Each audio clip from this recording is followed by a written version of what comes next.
ایک موقع ایسا آیا، ایک منافق کے گھر میں کھجور کا درخت تھا. منافق کو سمجھتے ہیں نا؟ منافق وہ ہوتا ہے جو اوپر سے تو واہ کر دیتا ہے، اندر سے ایمان. جس کے دل میں ایمان نہ اترے وہ منافق ہوتا ہے. زبان سے کلمہ پڑھ لیا، اندر نہیں گئی، اندر ایمان نہیں آیا. اب وہ کلمہ پڑھتا تھا، نماز ساتھ پڑھتا تھا اور مسجد میں آتا جاتا بھی تھا، لیکن حضور کی بارگاہ میں حاضری ہونے کے باوجود آقا کی عزت اس کے دل میں کتنی تھی؟ اس کے گھر میں کھجور کا درخت لگا ہوا ہے، اس کے جو پھل ہے وہ بندہ مومن کے گھر میں گرتے ہیں، ایک انصاری مسلمان کے گھر میں گرتے ہیں. تو وہ انصاری نے آ کے عرض کی ہے، یا رسول اللہ آپ اس سے مجھے یہ درخت خرید کے لے دیں، کیونکہ اس درخت کے پھل میرے گھر میں گرتے ہیں، میرے بچے کھاتے ہیں، تاکہ وہ میرے لیے حلال ہو جائے. آپ مہربانی فرمائیں اس کا درخت مجھے خرید کے لے دیں. صحابہ کے صدقے جائیے، خود جھکڑ اور ہوا سے گرنے والا پھل وہ بھی چاہتے ہیں ہماری اولاد نہ کھائے.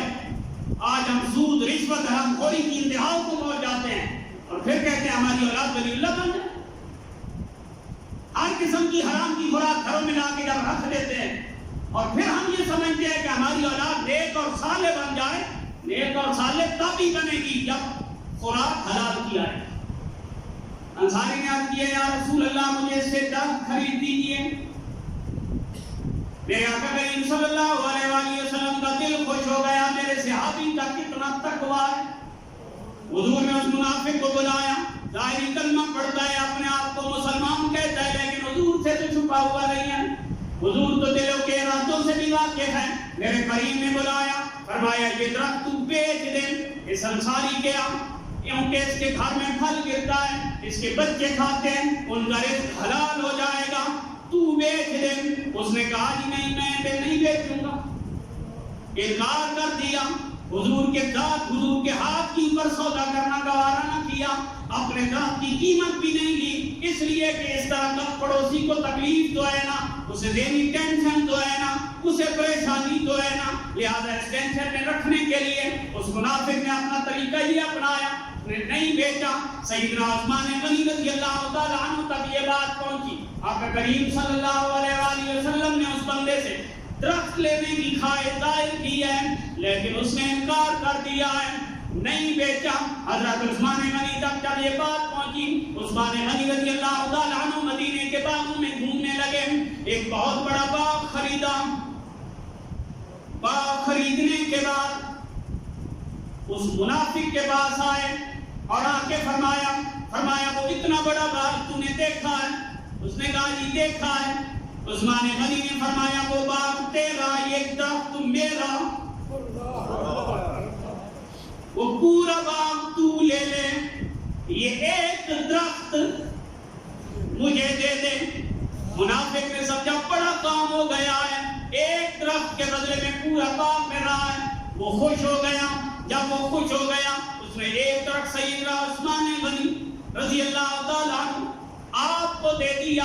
آپ نے درخت لینے کے بعد انصاری بھائی کو بتایا، بھائی آج کے بعد آپ کوئی ٹینشن نہ لینا، یہ درخت آپ کا ہے، میں نے آپ کو ہبے کر دیا ہے، یہ آپ کے حوالے، یہ آپ کے حوالے.